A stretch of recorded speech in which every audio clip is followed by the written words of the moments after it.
కాళేశ్వరం.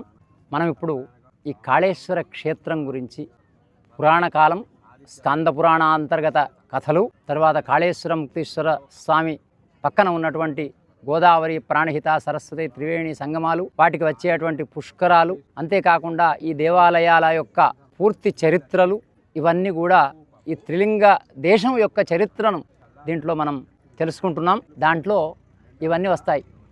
పంచక్రోశ ఉత్తరవాహిని, గోదావరి, ప్రాణహిత, సరస్వతి, 3 నదుల పుష్కరాలు, కాళేశ్వరంలో ఉన్నటువంటి దేవాలయాల గొప్పతనాలు, కాళేశ్వరం నిర్మాణం ఎప్పుడు జరిగింది, ఎట్లా జరిగిందని, అంతేకాకుండా ఇది శ్రీరామచంద్రుని కాలంలో వచ్చినటువంటి కనుక త్రేతాయుగం నాటిది అని మనం చెప్పుకోవచ్చు. త్రేతాయుగం అంటే ఇప్పటికీ ఒక 5-6 వేల సంవత్సరాల కిందిటిది లెక్క ప్రకారం చూస్తే. ఆ యుగం తర్వాత కూడా 2వ శతాబ్దంలో ఇక్కడ పునర్నిర్మాణం, జీర్ణోద్ధరణ జరిగినట్టు ఉన్నది. తర్వాత కాలంలో చాళుక్యుల కాలంలో దీన్ని పునరుద్ధరించినట్టు ఉన్నది. దాని తర్వాత కాకతీయుల కాలంలో అత్యద్భుతంగా ఇక్కడ వెలిసిల్లినట్టు కూడా ఉన్నది. అంతేకాకుండా 1976 నుంచి చొక్కారావు గారి కాలంలో పునర్నిర్మాణం జరిగి, జీర్ణోద్ధరణ జరిగి, అసలు రోడ్లు గీట్లు అన్నీ అయిపోయి చాలా గొప్పగా ప్రపంచానికి తెలియజేసినటువంటి, అడవిలో ఉన్నటువంటి కాళేశ్వరాన్ని తెలియజేసినటువంటి కథ కూడా దీంట్లో ఉన్నది. అంతేకాకుండా ఇవాళ ఈ కాలంలో ప్రభుత్వం 198 కోట్లతో కొత్తగా పునర్నిర్మాణం కృష్ణశిలతో చేయడానికి సిద్ధంగా ఉండి దేవాలయాలను నిర్మించడానికి సిద్ధంగా ఉన్నది. ఈ కథ కూడా మనం భవిష్యత్తులో చూడబోతున్నాం. అటువంటి కాళేశ్వరం గురించి ఇప్పుడు చెప్తున్నాను. Hi guys, welcome back to our channel Raju historical vlogs. ఒకానొక కాలంలో కాళేశ్వరం అసలు ఎలా ఉండేది, కాళేశ్వరం హిస్టరీ ఏంటి, ఎటువైపు ఏ టెంపుల్ ఉండేది, ఆ టెంపుల్లో ఉండే దేవుళ్ళ వాళ్ళకు సంబంధించిన హిస్టరీ ఏంటిది, అసలు ఇది ఏ కాలం నాటిది, దీని పూర్తి హిస్టరీ అయితే ఈ వీడియోలో చూడబోతున్నా. వీడియోని ఎక్కడ స్కిప్ చేయకండి. వీడియో నచ్చితే లైక్ చేసి సబ్స్క్రైబ్ చేసుకోండి. అలాగే గంట బెల్ అయితే ఆల్లో పెట్టుకోండి. Thank you. కాళేశ్వర క్షేత్రానికి సంబంధించినటువంటి కాళేశ్వర ముక్తేశ్వరుని భక్తులు, ప్రపంచ ప్రజలందరికీ స్వాగతం, సుస్వాగతం, శుభోదయం. కాళేశ్వరం అనేది చాలా పవిత్రమైనటువంటి దక్షిణ భారతదేశంలో ఉన్నటువంటి దక్షిణ కాశీగా పేరు పొందినటువంటి గొప్ప క్షేత్రం. కాశీలో మరణిస్తే ముక్తి, కాళేశ్వరంలో దర్శనానుముక్తి లభిస్తుంది. ఈ కాళేశ్వరాన్ని నేను నా చిన్నప్పటి నుంచి అడుగడుగు చూసినటువంటి విషయాన్ని మీకు స్పష్టంగా చెప్పడానికి సిద్ధంగా ఉన్నాను. మా చిన్నప్పుడు మేము ఆ గుళ్ళల్లో ఆడుకునేవాళ్ళం. భక్తులు తక్కువ మంది ఉండేవాళ్ళు. మా ఇంటి పక్క నుంచి ఒక సన్నపు దారి ఉండేది. ఆ దారిలో వెళ్ళి ముందుగా జ్ఞానవాపి అనేటువంటిది, కాశీలో ఎట్లయితే జ్ఞానవాపి ఉందో కాళేశ్వరంలో కూడా జ్ఞానవాపి ఉంది. ఇప్పుడు కూడా ఆ జ్ఞానవాపి ఉంది. అది రాజగోపురం లోపలికి వెళ్ళింది. పూర్వం ముందుగానే జ్ఞానవాపి ఉండేది. జ్ఞానవాపి దాటిన తర్వాత ఒక 50 అడుగుల దూరం వెళ్ళిన తర్వాత అక్కడ భేరీశాల అని ఉండేది. భేరీశాల అనేవాళ్ళం మేము. భేరీశాల అది అంటే అక్కడ వెనకట సన్నాయిలు అవి మోగించేవాళ్ళేమో. ఆ భేరీశాలకు ఇటుపక్క అటుపక్క గద్దెలు ఉండేవి. వెళ్ళి సాయంత్రం పొద్దున అక్కడ కూర్చునేవాళ్ళం. ఆ భేరీశాలలో లోపల చుట్టూ రాళ్ళు చెక్కి శిలాశాసనాలు ఉండేవి. పురావస్తు శాఖ వాళ్ళు వచ్చినప్పుడు ఆ శిలాశాసనాలన్నింటినీ ఒక పేపర్ వేసి, కలర్ వేసి, అవి అచ్చులు తీసుకొని వెళ్ళేవాళ్ళు 1965 ప్రాంతంలో. ఆ తర్వాత ఇటుపక్క అటుపక్క మండపాలు ఉండేవి దాంట్లో భేరీశాలలో. అక్కడ కూర్చొని మేము హాయిగా ఆటలు ఆడుకునేవాళ్ళం. అది దాటిన తర్వాత ఎడమ పక్కన యమకోణం ఉండేది. ఆ యమకోణం ఇవాళ కూడా ఉన్నది. దానికి కొంచెం పైనుంచి సిమెంటు మెరుగులు దిద్దారు తప్ప పాత యమకోణమే అది. ఆ యమకోణంలో నుంచి కనుక మనం పడమటి నుంచి తూర్పుకు, మళ్ళా దక్షిణం నుంచి ఉత్తరానికి వంగి దాటితే చనిపోయిన తర్వాత వచ్చేటువంటి యమ బాధలన్నీ తీరుతాయని చెప్పేవాళ్ళు. మేము కూడా రోజుకొకసారో 2 సార్లు దాంట్లోంచి ఇటు అటు దాటేవాళ్ళం. వచ్చిన యాత్రికులను కూడా ఆ యమకోణం నుంచి తిరిగేటట్టుగా చేసేవాళ్ళం పూర్వకాలం. ఇప్పుడు కూడా నంది పక్కన అది ఉన్నది. ఆ తర్వాత కొంచెం ముందుకు వెళితే ఒక ధ్వజస్తంభం ఉండేది. ధ్వజస్తంభం అంటే కర్రతో చేసింది కాదు. అది అప్పటి రాజులు కాకతీయుల కాలంలో వాళ్ళ విజయానికి కేతనంగా ఆ ధ్వజస్తంభం ఏర్పాటు చేసి ఉండేది. ఆ ధ్వజస్తంభం రాతితో చేసినటువంటి ధ్వజస్తంభం. దానికి ఒక గద్దె గట్టి ఉండేది.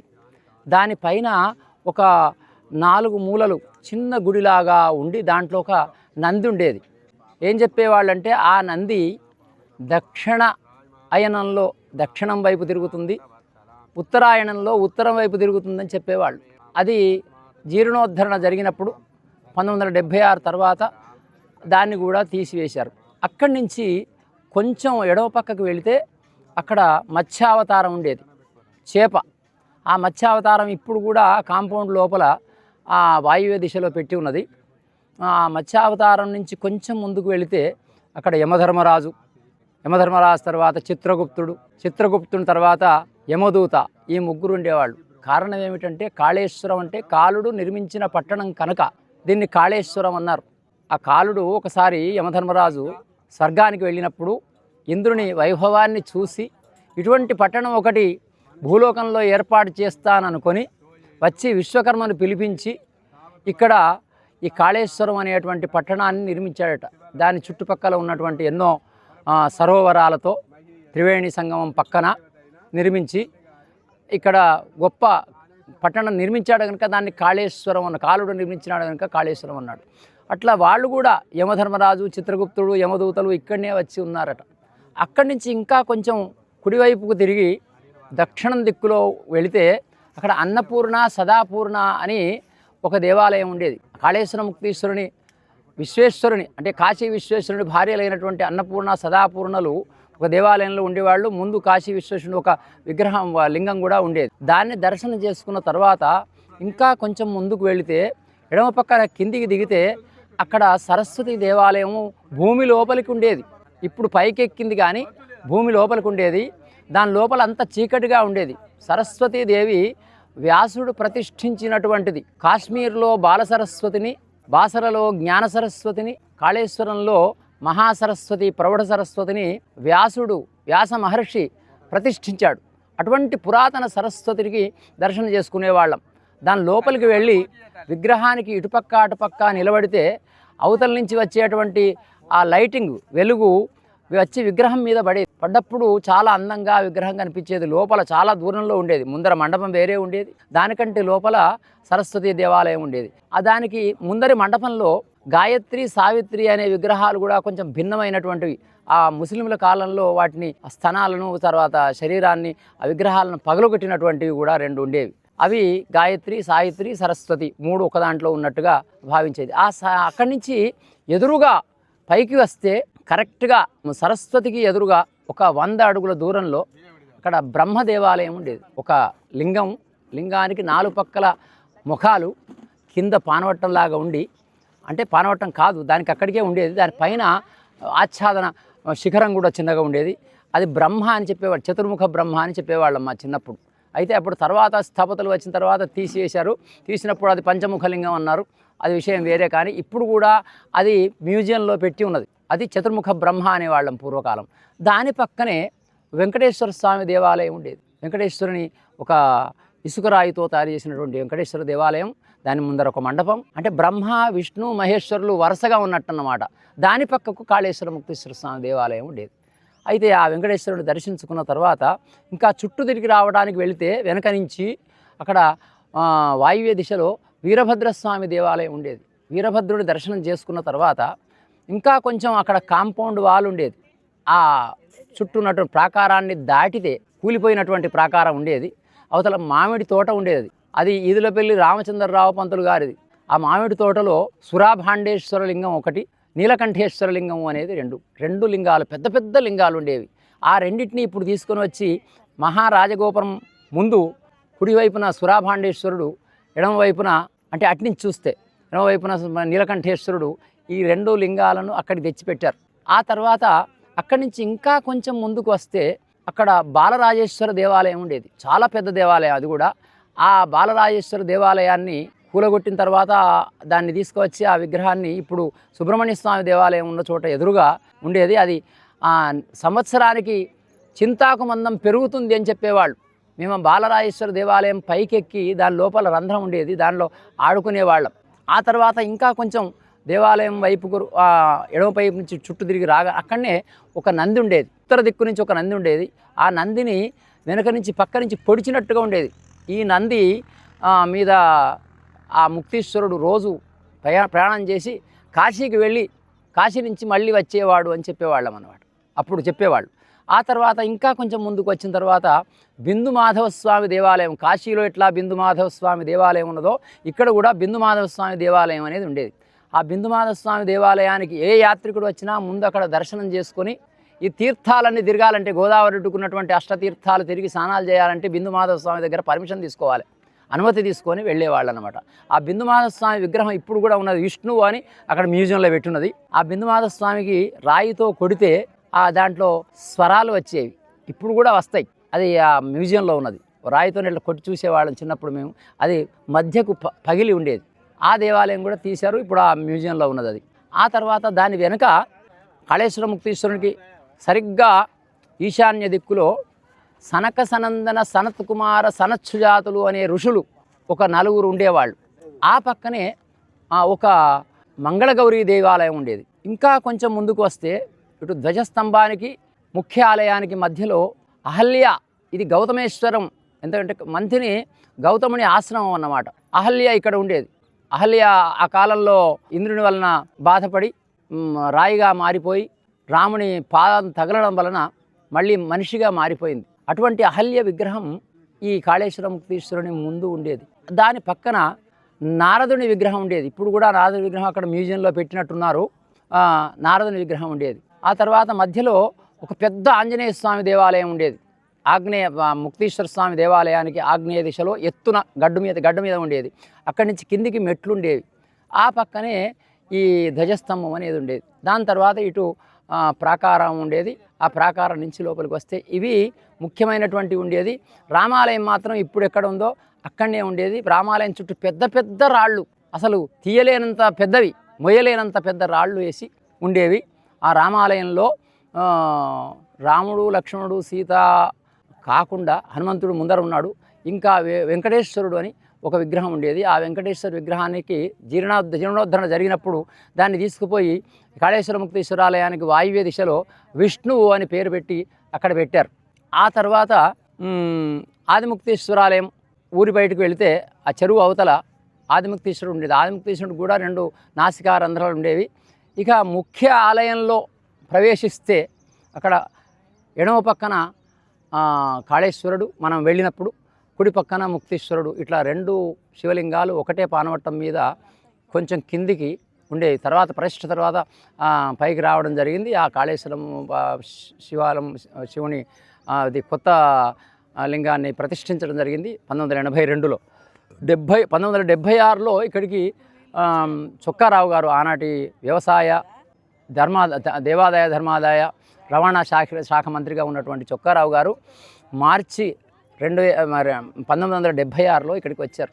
వచ్చిన తర్వాత ఇది ఎట్లా డెవలప్ అవుతుంది అని అడిగితే, ఇక్కడ రోజు మహాన్యాసపూర్వకంగా ఏకాదశి రుద్రం అభిషేకం జరగాలి, తర్వాత రోడ్డు వేసి బస్సులు వేయాలి అని చెప్పినప్పుడు ఆ 2 బస్సులు వేశారు ఫస్ట్. తర్వాత రోడ్డు 82 వరకు రోడ్డు తయారైంది. తర్వాత ఈ జీర్ణోద్ధరణ కొరకు ఆయన చొక్కారావు గారు ఆంధ్రపత్రిక ద్వారా చందాలు వసూలు చేసి, అంతేకాకుండా వేములవాడ దేవస్థానం, తిరుపతి దేవస్థానం వాళ్ళ నిధులతో అక్కడ 2 చౌల్ట్రీస్ వసతి గృహాలు ఏర్పాటు చేసి, తర్వాత ఈ దేవాలయ నిర్మాణానికి కంకణం కట్టుకొని 76లో విజయ గణపతి విగ్రహాన్ని నైరుతి దిక్కులో ప్రతిష్ఠింపజేశాడు. ఆయన శంకరాచార్యులు డిసెంబర్ 1976లో వచ్చి ప్రతిష్ఠించారు. అప్పుడు వచ్చినప్పుడు కూడా ఉన్నారు చాలా కాలం. ఆ తర్వాత 1982లో ఫిబ్రవరి 9వ తారీఖున కుంభాభిషేకము ప్రతిష్టలు జరిగినాయి. అప్పటికి చుట్టూ ఇవి రాజగోపురము, తర్వాత విమాన గోపురము, ముందరి మండపము ఇవన్నీ ఏర్పాటు చేశారు. ఆ తర్వాత ప్రతిష్ఠ జరిగింది. అప్పటి నుంచి మార్పు వచ్చింది. పాత దేవాలయాన్ని తీసి కొత్త దేవాలయాలు నిర్మాణం జరిగింది, ప్రతిష్టలు జరిగినాయి. అంతేకాకుండా ఆదిముక్తీశ్వరుడికి తర్వాత ఈ కాళేశ్వర ముక్తీశ్వరుడికి మధ్యలో ఒక చోట యమగుండం తర్వాత మధ్యముక్తీశ్వరుడు అని ఒక లింగం ఉండేది. దాని చుట్టూ కూడా ఒక 5-6 శివలింగాలు పెట్టి ఉండేది. దాంట్లోకి మేము వెళ్ళి చూసేవాళ్ళం. ఆదిముక్తీశ్వరుడు, మధ్యముక్తీశ్వరుడు, కాళేశ్వర ముక్తీశ్వరుడు అని చెప్పేవాళ్ళం. ఇప్పుడు ఆ శివలింగాలు ఏవి లేవు అక్కడ అడవిలో. తర్వాత ఏమైందో ఎవరు తీసుకెళ్ళాలో తెలియదు. తర్వాత ఈ చెరువు యమగుండం అని ఉన్నది, యముడు నిర్మించినటువంటిది. దానికి దక్షిణ దిక్కులో ఒక ఎత్తైన గడ్డ ఉండేది. అది శుభానంద గుట్ట అనేవాళ్ళు. అంటే ముక్తీశ్వరుని భార్య పేరు పార్వతీదేవి పేరు శుభానంద. అప్పుడు దేవాలయం అక్కడ ఉండేదట. ఆ దేవాలయం పోయి అక్కడ లేకుండా అయిన తర్వాత ఈ కొత్త నిర్మాణం చేసినప్పుడు పార్వతీదేవి శుభానందగా ఇక్కడ విగ్రహం ప్రతిష్ఠించడం జరిగింది. దాంతోపాటుగా సుబ్రహ్మణ్య స్వామి దేవాలయం, తర్వాత ఇంకా సూర్య దేవాలయం ఇవన్నీ కూడా నిర్మాణం చేశారు. ఈ విధంగా 1976 నుంచి 82 లోపల ఇవన్నీ మార్పులు జరిగినాయి. ఇంతే కాకుండా ఈ కాళేశ్వరం చుట్టుపక్కల కూడా క్షేత్రపాలకులు వీళ్ళందరూ ఉన్నారు. కాంపౌండ్ లోపలనే కాలభైరవ విగ్రహం ఉండేది. ఆ కాలభైరవ విగ్రహాన్ని తీసుకుపోయి ఇప్పుడు నవగ్రహాల పక్కన పెట్టారు కాంపౌండ్ ప్రాకారం లోపల. ఆ కాలభైరవుడు పాతది కాకుండా కొత్త కాలభైరవుడు కూడా ఒకటి పెట్టారు అక్కడ. తర్వాత ఇంకొకటి అన్నపూర్ణ సదాపూర్ణ దగ్గర ఉన్నటువంటిది. ఇదే కాకుండా మెయిన్ టెంపుల్ ఏదైతే ముఖ్య ఆలయం ఉన్నదో ఆలయానికి పశ్చిమ దిక్కులో మొత్తం ఇట్లా వెనక దాకా అది ఉండేది. దేవాలయం లోపల చీకటి ఉండేది. దాంట్లో 2 జయ విజయులు అని ద్వారపాలకులు ఉండేవాళ్ళు. ఇప్పుడు కూడా ఆ ద్వారపాలకులు అక్కడ మ్యూజియంలో పెట్టారు. దాని పక్కన ఒక సూర్యుని విగ్రహం ఉండేది పెద్దది, ఇప్పుడు మ్యూజియంలో ఉన్నది. దాని పక్కన కాశీ విశ్వేశ్వరుడు ఉండేవాడు. అప్పుడు ఆ ద్వారపాలకులు ఇద్దరు కూడా కాశీ గొప్పది అని ఒకళ్ళు, కాదు కాళేశ్వరం గొప్పది ఒకళ్ళు, వీళ్ళిద్దరూ కొట్లాడుకుంటే సూర్యనారాయణమూర్తి వచ్చి కాశీని కాళేశ్వరాన్ని తూచి కాశీలో మరణిస్తే ముక్తి, ఇక్కడ దర్శనం చేసుకుంటేనే ముక్తి కనుక కాశీ కంటే కాళేశ్వరం యవాధిక కుతోహేతో కాశ్యాం కాళేశ్వరో భవతని యవరాశి మందం ఈ కాళేశ్వరం కాశీ కంటే గొప్పది అని చెప్పాడు. ఆ విగ్రహాలు ఉండే అవి కూడా ఇప్పుడు మ్యూజియంలోకి వెళ్ళిపోయినాయి. ఇవే కాకుండా ఇక్కడ గోదావరి తీరంలో వస్తూ ఉంటే సంగమేశ్వర దేవాలయం ఒకటి, తారకేశ్వర దేవాలయం ఉండేది. ఇప్పుడు తారకేశ్వర దేవాలయం లేదు, అది కూలగొట్టారు, లేదు తీసేశారు. ఆ ప్లేస్లో ఇప్పుడు దత్తాత్రేయ మందిరం శ్రీపాదరావు గారి కాలంలో నిర్మాణం జరిగింది. సంగమేశ్వర దేవాలయం జరిగింది, మళ్ళీ కొత్త నిర్మాణం జరిగింది. అంతేకాకుండా ఆదిభక్తేశ్వరాలయం కూడా పాత దేవాలయం తీసి కొత్త దేవాలయం నిర్మించారు అప్పుడు. అంతేకాకుండా ఇంకా ఊళ్ళోకి వస్తే మా మధ్య చౌరస్తాలోకి వస్తే ఇప్పుడు గ్రామ పంచాయతీ బోర్డు ఉన్న చోటికి అక్కడ చంద్రశేఖర స్వామి దేవాలయం ఉన్నది. దానికి కూడా ఆ వెనక గోడ అది లేకుండేది, రాళ్లతో ఉండేది. ఊళ్ళో ఏ పంచాయతీ అయినా రచ్చబండ అక్కడనే ఉండేది. అక్కడ పెద్ద రావి చెట్టు ఉండేది. ఆ రావి చెట్టు కింద ఊళ్ళో వాళ్ళందరూ వచ్చి కూర్చొని ఏ పంచాయతీ చేసినా చేసేవాళ్ళు. ఆ చంద్రశేఖరుని పక్కన ఊళ్ళో వాళ్ళందరూ మెయిన్ టెంపుల్లోకి పోవడానికి అవకాశాలు లేకున్నా ఈ చంద్రశేఖర స్వామి దేవాలయానికి ఇప్పుడు కూడా తెల్లారుజామున 4 గంటల నుంచి మధ్యాహ్నం దాకా వెళుతూనే ఉంటారు. చంద్రశేఖర స్వామి విగ్రహము లింగము వేములవాడ దేవస్థానం రాజరాజేశ్వర స్వామిని పోలి సేమ్ అటువంటిదే. ఇటువంటిదే ఇంకొక రావి చెట్టు, చిన్న రావి చెట్టు అని ఉండేది, పెద్ద రావి చెట్టు కాకుండా. దానికి ఎదురుగా ఉన్నటువంటిది సోమశేఖర దేవాలయం. అది కూడా ఇట్లానే చంద్రశేఖరుని లాగా 2 శివకేశవ ఆలయాలు అన్నమాట. దాంట్లో కేశవుడు విష్ణువుకు సంబంధించినటువంటి విగ్రహాలు లేవు, మాయమైపోయినాయి. ఎప్పుడు తీశారో ఏమైందో తెలియదు. ఒక శివుని లింగాలు మాత్రమే ఉండేది. ఆ సోమశేఖర దేవాలయం ఉండేది.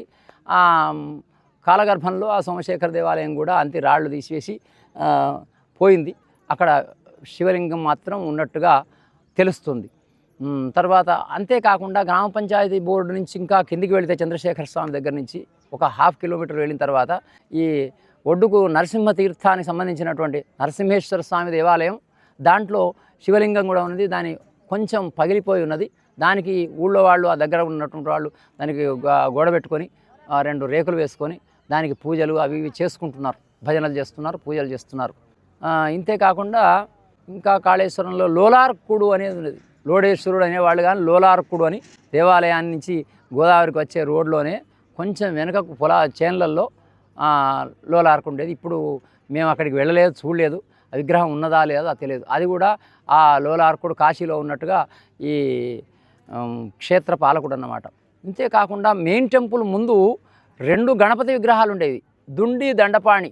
దండపాణి అది కాశీలో కూడా దుండి దండపాణి ఉన్నాడు. అట్లానే ఇక్కడ దుండి దండపాణి అని 2 విగ్రహాలు, పెద్ద పెద్ద గణపతి విగ్రహాలు ఉండేవి. ఇట్లా ఊరంతా ఎక్కడ చూసినా శివలింగాలు, దేవాలయాలు నిండున్నటువంటి ఒక ప్రాచీన సంస్కృతి కలిగినటువంటి కాళేశ్వరం. మరి ఇట్లా 2 లింగాలు ఉండడానికి కారణం ఏమిటి అంటే, ముందు గౌతముడు సూర్యుని తపస్సు చేసి తనకు ఇవాళనే పంట పండేటట్టుగా వరాలు తెచ్చుకొని అందరికీ క్షామం వచ్చినప్పుడు దేశంలో ఉన్న వాళ్ళందరికీ భోజనం పెడుతూ ఉంటే చూడలేనటువంటి కొందరు ఋషులు ఆయన పొలం మీదకి ఒక మాయ ఆవును కల్పించి వేస్తే ఆయన అది పొమ్మని చెప్పి ఒక గరిక దర్భపోచతో ఇట్లా విసిరితే అది చనిపోయింది. గోహత్య పాతకం కలిగింది కనుక నీ దగ్గర మేము భోజనం చేయమంటే, మరి నువ్వేం చేయాలి మరి ఇది పోవాలంటే అంటే నువ్వు శివుడిని వేడుకుంటే భగీరథుడిలాగా ఆ గంగని ఇక్కడికి తీసుకురావాలంటే ఆయన వెళ్ళి త్ర్యంబకేశ్వరంలో తపస్సు చేసి గౌతముడు గోదావరి నదిని ఇక్కడికి తీసుకొచ్చాడు. గంగా నది అన్నట్టు ఇక్కడికి వచ్చి తడిపిన తర్వాత గోహత్య పాతకాన్ని పోగొట్టింది కనుక గోదావరి అని పేరు వచ్చింది. ఈ గోదావరికి మంజీర, ప్రాణహిత, మానేరు, కడెము, తర్వాత ఇంద్రావతి, శబరి అనే నదులు ఉన్నాయి. ఈ కాళేశ్వరానికి ఒక పెద్ద చరిత్ర ఉంది. స్కాంద పురాణంలో 16 అధ్యాయాలు ఉన్నాయి. దాంట్లో ఈ కథలన్నీ కూడా ఉన్నాయి. దీని గురించి ఉన్నది స్కాంద పురాణంలో. ఇక్కడి నుంచి ఇది కేంద్రంగా చుట్టూ మంథిని నుంచి ఇట్లా మహారాష్ట్ర, ఆదిలాబాద్ జిల్లా, తర్వాత ఈ భూపాలపల్లి జిల్లాలో తూర్పు ప్రాంతం, ఛత్తీస్గఢ్ దాకా ఉన్నటువంటి దేవాలయాలన్నీ కూడా ఈ దేవాలయం కేంద్రంగా పెరిగినటువంటివి. ఇప్పటికీ దంతెవాడలో కాకతీయులు నిర్మించినటువంటి దంతేశ్వరి మాత శక్తిపీఠం ఉన్నది. ఇక్కడి నుంచి 250 కిలోమీటర్లు ఉంటుంది. ఇట్లా చుట్టూ ఉన్నటువంటి అన్నీ కూడా మనవే. ఈ క్షేత్రపాలకుడు ఇంకోటి పారుపల్లిలో ఉన్నాడు. ఆయన కాలభైరవుడు. కాశీలో కాలభైరవుడు ఎట్లా ఉన్నాడో ఇక్కడ కాలభైరవుడు పారుపల్లిలో ఉన్నాడు. ఆ పారుపల్లి భైరవునికి పూజ చేస్తే చాలా మంచిది అంటారు. ఇది పంచక్రోశ ఉత్తరవాహిని అంటారు. ఇది పొక్కూరు అనే ఊరున్నది గోదావరికి అవతలి పక్కన. అక్కడి నుంచి ప్రారంభించి ఇక్కడ పారుపల్లి వరకు ఒక 10-15 కిలోమీటర్లు ఉత్తరంగా ప్రవహించింది. కాశీలో ఎట్లయితే గంగా ఉత్తరంగా ప్రవహిస్తే దానికి ఎంత విలువ వచ్చిందో అట్లా దీనికి కూడా ఉత్తరవాహినిగా చాలా ప్రసిద్ధి చెందినటువంటిది. యాత్రికులు పూర్వకాలం మహాదేవ్పూర్ నుంచి వచ్చేవాళ్ళు కాదు, చెన్నూరు నుంచి వచ్చేవాళ్ళు. ఉత్తరవాహిని స్నానం చేసి చెన్నూరులోనే అన్ని కార్యక్రమాలు కొన్ని పూర్తి చేసుకొని కాళేశ్వరం వచ్చి ఇక్కడ దర్శనం చేసుకొని వెళ్ళేవాళ్ళు. ఈ విధంగా కాళేశ్వరంలో ఉన్నటువంటి పండితులు, చెన్నూరులో ఉన్నటువంటి పండితులు ఆ ఉత్తరవాహిని స్నానము, ఈ తర్వాత కాళేశ్వరం ముక్తేశ్వరుని దర్శనం ఇవన్నీ చేసుకునేవాళ్ళు. ఈ విధంగా ఈ చుట్టుపక్కల కూడా మన సిరంచలో ఉన్నటువంటి విఠలేశ్వర ఆలయం, ఛాయా సోమేశ్వరుడు సోమనూరు సంగమం దగ్గర ఉన్నాడు. ఇంద్రావతి గోదావరి కలిసే చోటు, అది కూడా త్రివేణి సంగమం. దాని తర్వాత ఇంకా చుట్టుపక్కల అంబటిపల్లిలో ఉన్నటువంటి అమరేశ్వరాలయం, మహాదేవ్పూర్లో ఉన్నటువంటి మహాదేవాలయం, దాన్నే ఇంకేదో ఆలయం శివుని పేరు వేరుగా ఉన్నది, మహాదేవ్పూర్ ఆలయం. ఆ తర్వాత దామరకుంటలో ఉన్నటువంటి అన్నపూర్ణల మర్రి, ఆ మాండవి అంటే మానేరు నది గోదావరిలో కలిసే ప్రాంతం. తర్వాత అంతేకాకుండా ఇంకొకటి మల్హర్ మండలంలో మల్హరుడు అని ఒక దేవాలయం ఉండాలి, అది స్కాంద పురాణంలో ఉన్నది. దాని ప్రకారం అక్కడ ఒక విష్ణువు దేవాలయం ఉన్నది. ఈ విధంగా ఈ చుట్టుపక్కల ఉన్నటువంటి ప్రాంతంలో ఉన్న అన్ని దేవాలయాలు కూడా ఈ కాళేశ్వరం కేంద్రంగా ఉన్నటువంటివి. కాకతీయ రాజులకు ఎవరైతే గురువులు ఉండిరో వాళ్ళందరూ కాళేశ్వరంలో ఉండేవాళ్ళు ఎవరైనా కూడా. ఇంకొక విషయం ఏంటంటే శ్రీకంఠాచార్యులు అని ఒక ఆయన ఆదిశంకరాచార్యులతో సమానమైనటువంటి వాడు. ఆదిశంకరాచార్యులు, రామానుజాచార్యులు, శ్రీకంఠాచార్యులు ఒక కోవకు చెందిన వాళ్ళు. బ్రహ్మసూత్రాలకు వీళ్ళు భాష్యం రాసినటువంటి వాళ్ళు. ఆయన పూర్వకాలం ఇక్కడ ఉండేవాడట. ఆయన తల్లిదండ్రి కాశీకి వెళ్ళి మేము అక్కడ మరణించే వరకు ఉంటామంటే కాశీ ఎక్కడనో లేదు ఇక్కడనే ఉన్నదని చూపించినటువంటి వాడు. బ్రహ్మసూత్రాలకు భాష్యం రాసినటువంటి వాడు. శ్రీకంఠాచార్యులు జన్మించి ఇక్కడ పెరిగి ఇక్కడనే మఠం వేసుకొని స్థాపించుకొని ఉన్నటువంటి ప్రదేశం కాళేశ్వరం. ఈ విధంగా కాళేశ్వరానికి చాలా గొప్ప ప్రసిద్ధి ఉన్నది. ఇంకా 2 లింగాలు ఎందుకున్నాయి అనేది చూద్దాం. కాళేశ్వరంలో కాళేశ్వరుడు, ముక్తేశ్వరుడు అని 2 లింగాలు ఒకటే పానవట్టం మీద ఉన్నాయి. కారణం ఏమిటి అంటే ఈ బ్రహ్మ సమీపంలో గోదావరి, భగీరథి అంటే గోదావరి అంటే గౌతమి, ఇక్కడ ఉన్నటువంటి గోదావరి, కాశీలో ఉన్నటువంటి గంగా, వీళ్ళిద్దరున్న సమయంలో నారద మహాముని వచ్చి వాళ్ళిద్దరికి నమస్కారం చేసి, ఓ గంగా గోదావరి, మీ ఇద్దరిలో ఎవరైతే తీర్థరాజో తీర్థరాజ్ఞో వాళ్లకు నా నమస్కారం అన్నట్టు. నేను గొప్ప అంటే నేను గొప్ప అని ఇద్దరు వివాదం జరిగింది. అప్పుడు గోదావరి ఏమన్నది, నేను గౌతముడు బ్రాహ్మణుడి పుత్రికను, నేనే గొప్ప అన్నది. బ్రాహ్మణుడు ఇప్పుడు లేదు, నేను రాజపుత్రికనే అయినప్పటికీ నా తీరంలో మరణిస్తే ముక్తినిచ్చేటువంటి విశ్వేశ్వరుడు ఉన్నాడు కాశీలో, నీ దగ్గర ఎవరున్నారు అన్నదట గంగ. అప్పుడు గంగ మాటలు విని నారదుని అడిగింది, మరి నేనేం చేయాలి నారద అంటే, ఆ గోదావరి నువ్వు కూడా తపస్సు చేయమంటే గోదావరి తపస్సు చేసింది శివుడి కోసం. చేస్తే ఆవిడ శివుడు ప్రత్యక్షమై దర్శనం చేసుకుంటేనే ముక్తినిచ్చేటువంటి ముక్తీశ్వరుడుగా ఈ కాళేశ్వరంలో వెలిశాడు. గోదావరి ప్రాణహిత సరస్వతి సంగమంలో వెలిస్తే అందరూ దర్శనం చేసుకొని ముక్తిలోకానికి వెళ్ళిపోతుంటే యమధర్మరాజు లోకానికి ఎవరూ వెళ్ళలేదట. నరకంలో యమధర్మరాజు, చిత్రగుప్తుడు యమదూతలు ఏం పని లేకుండా వాళ్ళ అస్త్రశస్త్రాలన్నీ పాడైపోయి వాళ్ళ పనిముట్లన్నీ పాడైపోయి కూర్చున్నారట. నారదుడు వచ్చి ఏమయ్యా ఇట్లా ఉన్నామంటే అక్కడ ముక్తీశ్వరుడు అందరికీ దుర్మార్గులకు దుర్జనులకు కూడా ముక్తినిస్తున్నాడు, మా దగ్గరికి ఎవరు రావడం లేదు, మేము ఏమైనా శిక్ష వేద్దామంటే కూడా లాభం లేకపోయింది అంటే మరి నువ్వు కూడా శివుని గురించి తపస్సు చేయి అన్నారు. అప్పుడు శివుని గురించి తపస్సు చేశాడు యమధర్మరాజు. శివుడు ప్రత్యక్షమై అయ్యా నువ్వు నా పక్కన కాళేశ్వర లింగాన్ని ఒకటి ప్రతిష్ఠించు నీ చేత, దానికి పూజ చేసి ముక్తీశ్వరునికి పూజ చేసిన వాళ్ళేమో ముక్తిలోకానికి పోతారు, పొరపాటున ముక్తీశ్వరుని చేసి కాళేశ్వరుని చేస్తే వాళ్ళు యమలోకానికి రావడానికి ఒక దారి అన్నాడు. అందుకొరకు యమధర్మరాజు కాళేశ్వర లింగాన్ని ఒకటే పానవట్టం మీద ప్రతిష్ఠించడం జరిగింది. తర్వాత ఇక్కడ ముక్తీశ్వర లింగానికి 2 నాసికా రంధ్రాలు ఉన్నాయి. ఆ నాసికా రంధ్రాల్లో మన లక్షల బిందెల నీళ్లు పోసినా కూడా పైకి రావు, అవి మొత్తం త్రివేణి సంగమంలోకి వెళుతాయని మా పూర్వీకుల నుంచి చెప్తున్నట్టు మాట. అయితే మరి ఎట్లా అంటే ఒక కలెక్టర్ గోవిందనాయక్ అని ఒక కలెక్టరు 1000 బిందెల పాలు పోయించి అక్కడ ముక్తీశ్వర లింగానికి పోస్తే ఇక్కడ త్రివేణి సంగమంలో వచ్చినాయట. అట్లా అదొక అంతర్వాహినిగా ప్రవహించి ఇక్కడ గోదావరిలో కలుస్తున్నది. మనం దాన్ని సరస్వతి అనుకోవచ్చు, ఇంకేదైనా అనుకునే అవకాశం ఉన్నది, అంతర్వాహినిగా మాత్రం వస్తున్నది. ఇక్కడ గోదావరి ప్రాణహిత సంగమంలో సరస్వతి ఉన్నది అంతర్వాహినిగా. ఎట్లానైతే కాశీ మన ప్రయాగలో గంగా యమున కలిస్తే సరస్వతి ఉన్నదో ఇక్కడ కూడా అట్లా ఉన్నది. అయితే ఆ త్రివేణి సంగమానికి కూడా చాలా గొప్ప పేరున్నది. ఇప్పుడు మంథినిలో తమిచెరువు కట్టన ఒక శాసనం ఉన్నది, గోపీనాథ శాసనం అని. ఆ శాసనం ఒకటి, గయలో విష్ణుపాద మందిరం ముందున్నటువంటి దాంట్లో ఒక శాసనం ఉన్నది. అవి 2 శాసనాలు కాకతీయులు పెట్టించినటువంటివి, వాళ్లే చెక్కించి పెట్టినటువంటివి. దాంట్లో ఏమున్నదంటే గోదావరి ప్రాణహిత ఒడ్డున మేము ఇక్కడ దాన ధర్మాలు చేసినాము, పిండ ప్రదానాలు చేసుకున్నాము అని దాంట్లో ఉన్నది. అది మంథిని శాసనంలోనూ గయా శాసనంలో కనిపిస్తుంది. ఇది కాకుండా నగరూరు శాసనంలో, చెన్నూరు శాసనంలో, ఇంకా వేరువేరు శాసనాల్లో కాళేశ్వరం గొప్పతనము, కాళేశ్వరాన్ని చాళుక్యుల కాలంలో కాకతీయుల కాలంలో పునరుద్ధరించినట్టు చెప్తారు. అంతేకాకుండా ఈ దేవాలయం ముందు ఉన్నటువంటి భేరిశాలలో ఒక చిన్న శాసనం ఉండేది. మల్లమాభక్తుని కుమారుడు రామభక్తుడు 2వ శతాబ్దంలో ఈ కాళేశ్వర ముక్తీశ్వర దేవాలయాన్ని పునర్నిర్మాణం జీర్ణోద్ధరణ చేశాడు అని. అంతేకాకుండా మంథినిలో ఉన్నటువంటి ఒక రాజు, కాకతీయ రాజు, అప్పుడు ఈ మహారాష్ట్ర ప్రాంతాన్ని అంతా జయించి వచ్చి ఇక్కడ తన విజయానికి సంకేతంగా ప్రతీకగా ఇక్కడ తన ఎత్తు తులా బంగారం దానం, తన ఎత్తు బంగారాన్ని తూచి దానం చేసినట్టుగా కూడా దాంట్లో ఉన్నదన్నమాట. ఇట్లా ఎన్నో శాసనాలు ఉన్నాయి. దాని ప్రకారం కాళేశ్వరం చాలా పురాతనమైనటువంటిది. కాశీకి ఎట్లా ఉత్తరాదిలో ప్రాచీన ప్రసిద్ధి ఉన్నదో కాళేశ్వరానికి కూడా అట్లా ఉన్నది. ఇంకొకటి స్కాంద పురాణంలో ఇంకేమున్నదంటే 15వ అధ్యాయంలో దండకారణ్యానికి శ్రీరామచంద్రుడు వచ్చినప్పుడు తిరుగుతూ ఇక్కడికి వచ్చి ఈ కాళేశ్వర ముక్తీశ్వర స్వామికి పూజ చేసి ఇక్కడి నుంచి లంకకు వెళ్ళి గెలిచినట్టుగా కూడా దాంట్లో ఉన్నది. మళ్ళీ గెలిచిన తర్వాత కూడా ఒకసారి ఇక్కడికి వచ్చి దర్శనం చేసుకొని పూజ చేసుకున్నట్టుగా స్కాంద పురాణంలో ఉన్నది. ఈ విధంగా దండకారణ్యం ఉత్తర భారతదేశంలో ఎట్లాగైతే నైమిషారణ్యం గొప్పదో దక్షిణ భారతదేశంలో ఈ దండకారణ్యం అంత గొప్పది. దండకారణ్యంలో శ్రీరాముడు నడిచినటువంటి ప్రదేశం కనుక ఈ స్థానానికి చాలా గొప్ప విలువ ఉన్నది. అటువంటి శ్రీరామచంద్రుడు పర్యటించినటువంటి కాళేశ్వర ముక్తీశ్వరుని దర్శించినటువంటి క్షేత్రం కనుక దీనికి గొప్ప పేరున్నది. అటువంటి మహాక్షేత్రం కాళేశ్వరం. ఇక్కడ పూర్వకాలం ఎంతోమంది బ్రాహ్మణ కుటుంబాలు ఉండేవట, 200-300 మంది.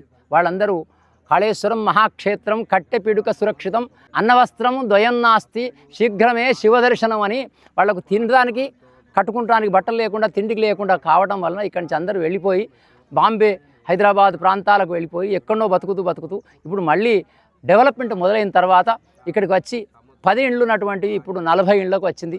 అట్లా ఆ విధంగా బ్రాహ్మణులు కూడా ఎక్కువైపోతున్నారు, అట్లా పెరుగుతున్నారు. అదేవిధంగా ఎంతోమందికి ఇక్కడ ఆదాయం చేకూర్చి ఇటు దుకాణం పెట్టుకునే వాళ్ళు కానీ, అటు ఆటోలు నడుపుకునే వాళ్ళు కానీ, లేకపోతే చుట్టుపక్కల ఉండేటువంటి వాళ్ళు కానీ, హోటల్ నడుపుకునే వాళ్ళు కానీ, బ్రాహ్మణులకు చేసుకునే వాళ్ళు కానీ, ఎన్నో రకాల పడవవాళ్ళు కానీ చాలామందికి ఇది ఆధారమై కొన్ని వేల మందిని రక్షిస్తున్నది, వాళ్ళను పోషిస్తున్నది ఈ కాళేశ్వరం. ఆ విధంగా ఇక్కడ ఇంకా విశేషం ఏమిటంటే కాళేశ్వరంలో గోదావరి, ప్రాణహిత, సరస్వతి 3 నదులకు కూడా పుష్కరాలు ఉంటాయి. సింహానికి బృహస్పతి వచ్చినప్పుడు గోదావరి పుష్కరం, మీనానికి బృహస్పతి వచ్చినప్పుడు ప్రాణహిత పుష్కరం, మిథునానికి వచ్చినప్పుడు సరస్వతి పుష్కరం, ఈ విధంగా 3 నదులకు పుష్కరాలు జరుగుతాయి.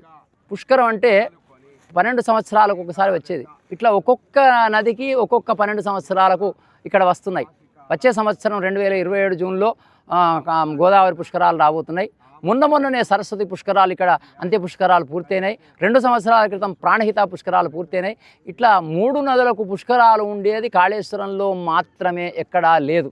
ఆ విధంగా తెలంగాణలో అత్యద్భుతమైనటువంటి క్షేత్రం కాళేశ్వరం. ఇక్కడికి దగ్గరలో కోటిలింగాల ప్రాంతంలో శాతవాహనులు రాజధానిగా ఉన్నప్పుడు తెలుగు ఇక్కడనే పుట్టి ఇక్కడి నుంచే వ్యాప్తి చెంది కర్ణాటక దాకా వ్యాపించింది. మొదలు పుట్టినటువంటిది శాతవాహనుల కాలంలో తెలుగు ఇక్కడనే. త్రిలింగం అనేది అందుకే వచ్చింది.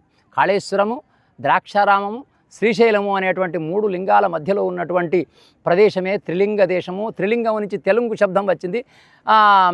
తెలుగే తెలుగు శబ్దంగా మారి తెలుగు భాషగా మారింది. అటువంటి గొప్ప సంస్కృతి ఉన్నటువంటి భాషకు మూలాధారమైనటువంటి క్షేత్రము కాళేశ్వరం.